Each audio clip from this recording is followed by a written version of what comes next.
Indudablemente tema de la semana ha estado vinculado con el plan de reformas que anunciaba el mismo presidente Mauricio Macri y de a poco se van conociendo algunos detalles de estas reformas, especialmente en previsión y en materia tributaria. Lo escuchamos y ya lo tratamos acá. Sobre el primer eje, lo que llamamos responsabilidad fiscal significa que durante mucho tiempo los argentinos no hemos podido equilibrar el manejo de nuestras cuentas públicas.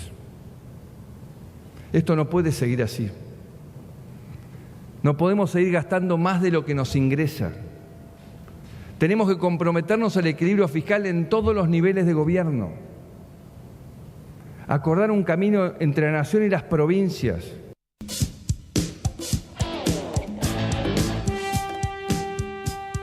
Y empiezo ya con nosotros Marcelo Capelo, de Fundación Mediterránea, economista, ¿qué tal? Encantada. Gracias. Eduardo Viera, especialista en previsión. Son de los temas más sensibles y de los cuales ya se van conociendo mayores precisiones acerca de estas reformas. Te pregunto, Marcelo, ¿por qué va a ser esta una modificación gradual? ¿A quién va a beneficiar más, a priori, no? Va a ser gradual porque el gobierno, como decía el presidente, tiene mucho déficit fiscal. Entonces, si van a bajar impuestos, lo van a hacer en forma gradual, lentamente, para no ahondar rápidamente el déficit fiscal. Además tendrán que bajar el gasto, ¿no? Por eso se va a hacer en varios años. Sí.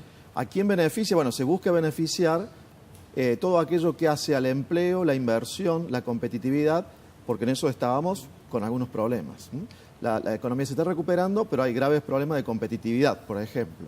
Bajar impuestos es una forma de mejorar la competitividad de la economía y por eso se ha presentado, no todavía el proyecto de ley, pero sí estas ideas sobre una reforma que dentro de unos días se van a plasmar en un programa. Bueno, claro, porque todo esto tendrá que someterse a debate en el Congreso. Hablabas recién de los impuestos y yo te llevo directamente a los impuestos internos, ¿no? ¿Qué es lo que va a pasar en cada una de las provincias? Porque ya se han anunciado aumentos, por ejemplo, en vinos y en bebidas con endulzadas, ¿no? Y bajas, por ejemplo, en la tecnología. Y ya los gobernadores de ambas provincias han saltado en desacuerdo directamente. Claro, porque suben algunos impuestos internos al vino, a la cerveza, a las gaseosas en base a azúcar y otros, al champán. Entonces, eso que se hace por el hecho de que son productos que supuestamente afectan la salud o tienen algún problema, supuestamente, se lo hace también para recaudar más, pero afecta a los productores de esos productos. Y esos productores están en alguna región. Por eso esto afecta a Mendoza, San Juan, Salta, La Rioja, por el vino, por el azúcar, a Jujuy, a Tucumán, y así cada producción tiene una localización regional que se ve afectada si ese tipo de producción ahora tiende a caer porque es más caro y se vende menos. Por eso hay una preocupación importante en las regiones. ¿Qué va a pasar con las empresas? Porque por un lado se las beneficia, sacándole algunas cargas por ahí patronales y también algunos impuestos, en la reducción de impuestos, y sobre todo si esto se va a traducir en un beneficio para el contribuyente, para el consumidor común, en baja de productos o de servicios, ¿o no? La reforma está más pensada para recuperar competitividad y generar empleo, no tanto para que bajen los precios al consumidor final. Eso hay que tenerlo en claro. Es más, van a subir algunos precios, como los que decías recién, si se aplican esos impuestos internos. Entonces, lo que se hace es desgravar progresivamente aportes patronales. En el año 2022, un salario de hoy de 12.000 pesos en bruto no pagaría aportes patronales. Y sería como un mínimo no imponible. O sea, alguien que cobra 24.000 pesos, por los primeros 12.000 pesos de salario, no le van a hacer aportes patronales. Pero eso se va a aplicar en forma progresiva. El primer año solamente son 2.800 pesos en vez de 12.000, los cuales van a tener el beneficio. O sea que inicialmente es relativamente poco. Claro. Y hay una cuestión que tiene que ver con las regiones, y es que se eliminaría un sistema que existía por el cual las provincias más alejadas de la ciudad de Buenos Aires tenían un descuento en los aportes patronales que se tomaba cuenta de IVA. Con lo cual hay algunas regiones que si se aplica como se lo ha anunciado, es probable que pierdan con el nuevo enroque, con el nuevo mix, en vez de ganar. Por ejemplo, Jujuy, estábamos haciendo la cuenta, que si le eliminan el beneficio actual y le aplican el otro, el que anunciaron que es gradual, en los primeros años perdería en vez de ganar. Ahora, por lo que me estás diciendo, por un lado Mauricio Macri está pidiendo un compromiso, ¿no? Y un ajuste de los distintos sectores, pero los va a afectar y en demasía, según lo que me estás contando. Es decir, no va a ser tan fácil lograr este acuerdo, este compromiso que está pidiendo. La reforma en general, en términos generales, la reforma impositiva es buena. Tiene algunos problemas particulares como los que recién planteábamos, pero fomenta el empleo a través de la baja de las contribuciones, fomenta la inversión para que la empresa que reinvierte pague menos impuestos a las ganancias, o recupera el IVA de las inversiones más rápido. Una serie de medidas realmente interesantes para que haya más inversión, más empleo. Creemos en el Geral de todas maneras que se va demasiado lento en la reforma, que hubiese sido preferible a lo mejor concentrar más los beneficios en algunos sectores y hacerlo más rápido que darle los beneficios a todos los sectores, pero en forma muy lenta. Bueno, recién hablabas de que se está fomentando el empleo y que es fantástico. Y por otro lado nos vamos al otro extremo cuando el hombre o la mujer llegan a los 60, 65 años y ya con muchas ganas de jubilarse. Hay modificaciones también en materia de previsión. ¿Qué va a pasar en cuanto a la edad, no? Porque es un punto importante y me parece que al que se opone mucha gente.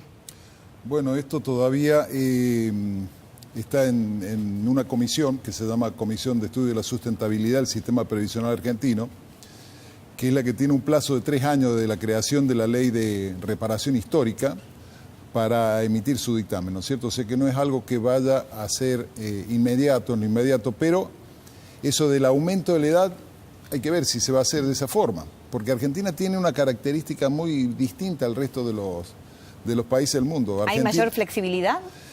Argentina creo que el principal problema que tiene es su gran economía en negro, entonces gran parte de los beneficios previsionales en realidad son beneficios sociales, son de la asistencia social o la asistencia pública más que de la previsión social. O sea, hay muchos trabajadores que no aportan y los que aportan a veces con una parte chica en blanco y otra parte, ¿no es cierto?, la tienen en negro. Entonces, si se llega a solucionar ese tema, seguramente la recaudación va a aumentar muchísimo.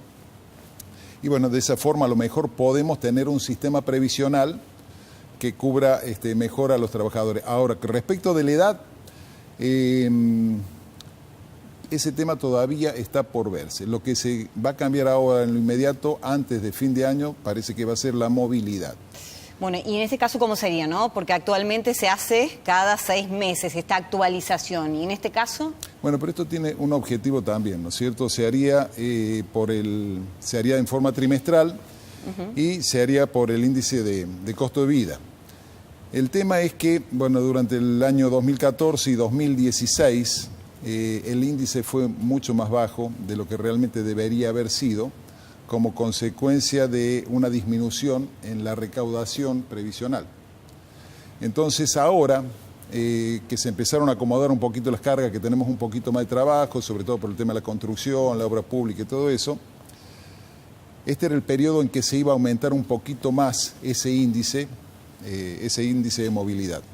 Al cambiarlo ese índice, seguramente el índice de costo de vida va a ser menor que este reajuste. Se van a ahorrar seguramente cerca de 120.000 millones de pesos en este cambio de índice, ¿no? ¿Qué piensan, digo yo también, justamente llevándolo al tema de los economistas, qué piensan de este cambio al modo de calcular, ¿no? Casi todos los últimos 4 años, recién lo decía el doctor, de los últimos 4 años, en 2 años las jubilaciones le ganaron a la inflación y en 2 años perdieron. Perdieron en el 2014 y el 2016 y le ganaron en el 2015 y este año. Entonces, cuando la economía crece, la fórmula actual de movilidad beneficia más al jubilado que cuando la economía cae, donde pierde el jubilado. Entonces, lo que quiere hacer el gobierno es una fórmula en la cual todos los años las jubilaciones aumenten como la inflación. No pierde contra la inflación nunca. Lo que sí, si la economía de acá en adelante crece todos los años mucho, para el jubilado sería mejor la actual fórmula. Claro. Desde el punto de vista de su haber. Ahora, para el Estado va a gastar menos. Si la economía crece muchos años seguidos, va a gastar menos si cambia la fórmula, como recién planteaba el doctor Viera. Sí. El problema es que nosotros ya tenemos una experiencia en esta situación, ¿no es cierto? La vieja ley, la 18037, una ley creada en el año 1968, contemplaba una movilidad en función también a un índice, que era el índice de costo mayorista a nivel general. Y se pensaba que de esa forma más o menos se iban a actualizar bien los sueldos, pero resulta que el resultado fue que la persona se jubilaba y al poco tiempo perdía proporcionalidad con lo que estaba ganando el trabajador en actividad. Entonces ahí empezaron los juicios, ahí empezó una gran cantidad de juicios. Empezó antes de la época de Alfonsín, Eso obligó que Alfonsín cambiara, en su momento en el año 1986, hubo un decreto 648 que cambió la forma de movilidad. Porque era, ¿no es cierto?, costo mayorista a nivel general y después un índice de ajuste que sacaba la Secretaría de Estado de Seguridad Social. Después viene la época ya, ¿no es cierto?, menemista, y en la época menemista sale la ley 24241 y esa ley, la 24463, que es una ley que reglamenta la 24241, fija un método de movilidad que va a estar sujeta exclusivamente al presupuesto, a la ley de presupuesto. O sea, el Congreso era el que iba a fijar las formas de ajustar las jubilaciones. Desde que salió esa ley hasta que se fue Menem, nunca se ajustaron las jubilaciones. Claro. Quedó en cero. Sí. Y después de ese periodo se vinieron ajustando, pero por decisión del Ejecutivo. El Ejecutivo decía, bueno, aumentamos el mínimo el 40%, los que ganan 2 veces el mínimo le aumentamos el 20% y los que ganan más de 3 veces el mínimo no le aumentamos nada, por ejemplo.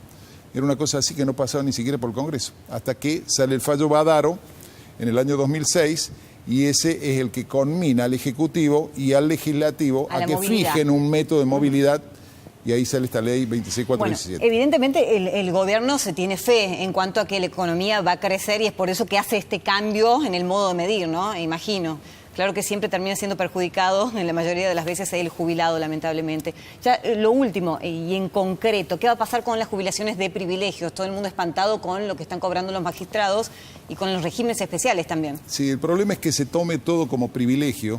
Esto ya fue en el año 94, también fueron derogados los sistemas estos, pero resulta que no podemos poner en la misma bolsa, por ejemplo, aquellos trabajadores que tienen un trabajo riesgoso, o causante de vejez o agotamiento prematuro y que claro, lo que busca la previsión social es cubrirle para que no trabajen hasta los 65 años. Digamos, no me imagino una persona que trabaje en una fundición que esté ahí en el calor ese, que esté a los 65 claro, años con 30 de servicio. Entonces, hay que separar lo que son las jubilaciones de privilegio, que existen dos nada más, que son la de los magistrados y son la de los miembros del Servicio Exterior de la Nación. Son las únicas, esos son regímenes, no, son privilegiados eso. Después tenemos los especiales que nos cambian no solamente los requisitos de edad y a veces los años de servicio, sino que la forma de cálculo. Esos son los casos que tenemos, el 82%, el 85% son los docentes.